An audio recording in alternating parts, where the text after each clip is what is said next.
para po sa akin ay mahalaga yung pagkakaroon ng kaalaman mula sa Biblia sapagkat natutulungan po tayo nito para mapaunlad yung spiritual natin and magkaroon ng moral direction at higit sa lahat magkaroon ng connection o relasyon sa Panginoon. Sobrang importante ng mga lessons na nanggagaling sa Bible kasi natutulungan tayo nito maging motivated sa ating pang-araw-araw ng pamumuhay kasi hindi naman natin may iwasan magkaroon ng mga pagsubok. Then yung ibang tao is ginagawa nilang comfort yung pagbabasa ng Bible. So, nakakatulong yung Bible na nagbibigay sa atin ng hope or pag-asa para magpatuloy sa buhay. Kasi naniniwala ako na yung mga lessons na kukuha natin sa Bible is hindi lang siya simpleng lessons lang na natututunan natin. Kasi ito rin po yung mga lessons na nakakatulong sa atin kung paano maging isang mabuting tao. So sa kabuuan, hindi lang tayo nito natutulungan kung paano maging isang mabuting tao, kundi natutulungan din tayo nito na mas mapatibay yung relasyon natin sa ating Panginoon. 2, 3. Yan, bilang isang guro, sa panahon ngayon, hindi natin maiaalis na isa sa malaking bagay din ang mga aral galing sa scientifico.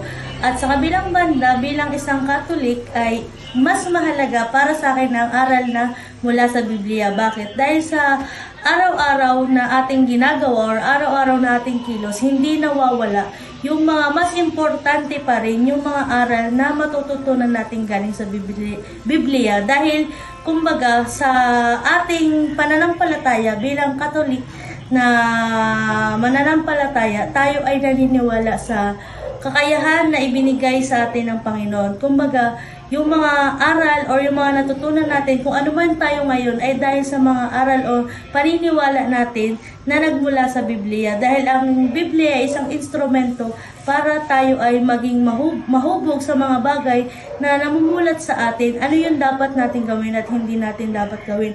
Pero sa kabilang banda, hindi natin may alis na may mga aral din na importante na galing sa scientifico. Kumbaga, nagmamatch silang dalawa. Pero sa aking pananaw at bilang isang Katoliko, sa ating panahon ngayon na tayo ay napupunta sa magulong mundo, para sa akin, mas maganda pa rin na balikan natin or muli nating aralin at basahin ano ba yung mga aral na mapupulot natin sa Biblia dahil mas magiging maliwanag at mas magiging maganda ang ating pananaw kung ating tatangkilikin at isa sa puso ang mga laman ng Biblia. Yun lamang at maraming salamat.